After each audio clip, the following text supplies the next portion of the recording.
அரசியல் அரங்கில் தமிழ் மக்களின் நலனுக்காய் பல தசாப்த காலங்களுக்கு மேலாக உரிமை குரல் எழுப்பிய முதுதமிழ் அரசியல் தலைவர் ஒருவர் இன்று தனது 83வது அகவை பூர்த்தியை கொண்டாடுகின்றார். தமிழினத்தின் தொலைந்த முகவரியை மீளப்பெறும் எதிர்பார்ப்புடன் நாட்டின் தலைவர்களுக்கு இவர் அனுப்பிய கடிதங்களோ எண்ணிலடங்காதவை. அந்த மூத்த தமிழ் அரசியல் தலைவர் தொடர்பில் நியூஸ் ஃபர்ஸ்ட் கொண்டு வரும் விசேட தொகுப்பு அடுத்து. யாழ்ப்பாணம் பருத்தித்துறையில் 1933ஆம் ஆண்டு ஜூன் மாதம் 15ஆம் தேதி சங்கரப்பிள்ளை வீரசிங்கம் மற்றும் ரத்தினத்தின் மகனாக ஆனந்த சங்கரி பிறந்தார்.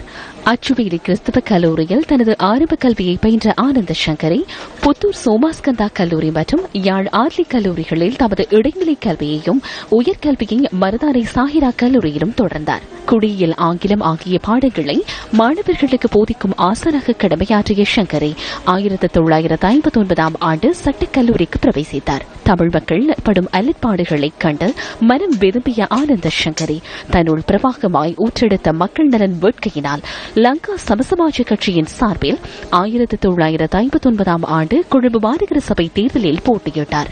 ஜிஜி பொன்னம்பலத்தின் அழைப்பை ஏற்று அகில இலங்கை தமிழ் காங்கிரஸில் இணைந்து கொண்ட ஆனந்த சங்கரி 1970ஆம் ஆண்டு கிளிநொச்சி தொகுதியில் போட்டியிட்டு பாராளுமன்றத்துக்கு தெரிவானார். 1972ஆம் ஆண்டு ஸ்தாபிக்கப்பட்ட தமிழர் விடுதலை கூட்டணியின் ஸ்தாபக உறுப்பினராக விளங்கிய அவர் 1977ஆம் ஆண்டு பாராளுமன்ற தேர்தலில் போட்டியிட்டு வெற்றி வாகை சூடினார். 1983ஆம் ஆண்டு அந்நாட்டின் ஜனாதிபதியாக இருந்த ஜே.ஆர். ஜெயவர்தன தேர்தல் ஒன்றை நடத்தாமல் பாராளுமன்றத்தின் ஆட்சிக் காலத்தை மீண்டும் 6 வருடங்கள் நீடிக்க எத்தனித்த வேளையில் தனது பதவியை துறந்த சங்கரி சுயநலமற்ற அரசியல் கலாச்சாரத்துக்கான வழிகாட்டியாகவும் திகழ்ந்தார். அதனைத் தொடர்ந்து 2000ஆம் மற்றும் 2001ஆம் ஆண்டு பொதுத் தேர்தல்களிலும் வெற்றி பெற்ற அவர் தமிழ் மக்களின் நலனுக்காய் பாராளுமன்றத்தில் குரல் எழுப்புவதற்கும் தவறவில்லை.